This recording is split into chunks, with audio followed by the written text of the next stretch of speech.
No hesitation, no apology.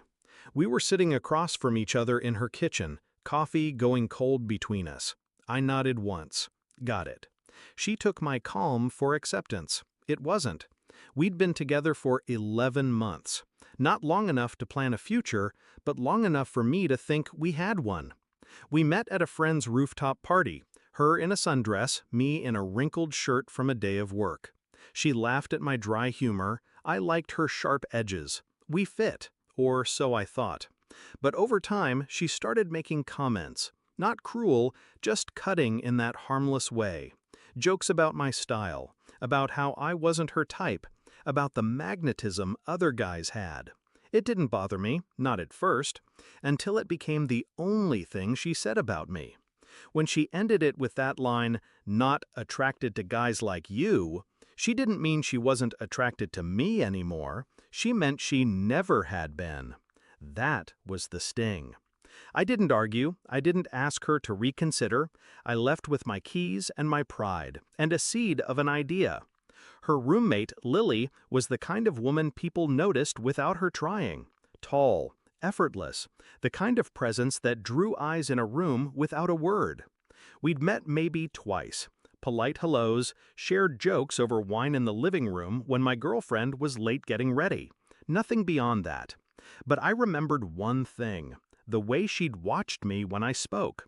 Not distractedly, not politely, attentively.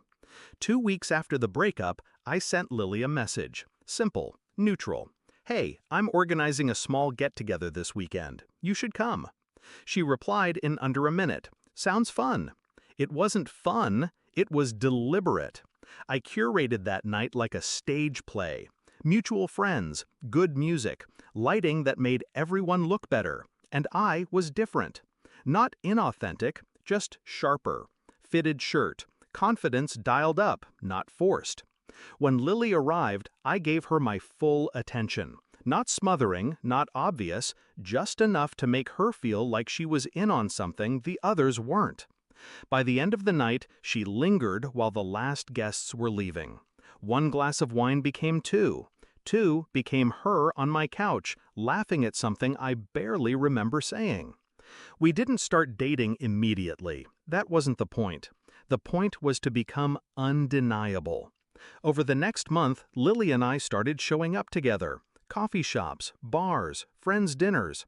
Not as a couple, but close enough for people to start asking questions. Photos popped up online, my name in captions next to hers. I didn't tag her, I didn't need to. By week 6, my phone buzzed. Her. "Are you seeing Lily?" I left it on read. Here's the thing about attraction. It's rarely about looks alone. It's about perception, value, the way people talk about you when you're not around, and my value was climbing. Her friends, the same ones who'd once laughed at her "not your type" jokes, were now telling her how unexpected Lily and I seemed, but how good it looked. The shift came fast. She started liking my posts again, commenting on old inside jokes, accidentally running into me at places she knew I went. And then, finally, I've been thinking, maybe I was wrong. We met for coffee, her choice, same table as the day she ended it. She was softer now, careful. "I guess I didn't realize what I had," she said. I let her talk, about how she'd been stressed, about how she'd been protecting herself by pushing me away, about how she missed us. Then she reached across the table. "I want to try again." I leaned back. "Why?" She hesitated. "Because you're different now." I smiled, just slightly. "No, I'm the same.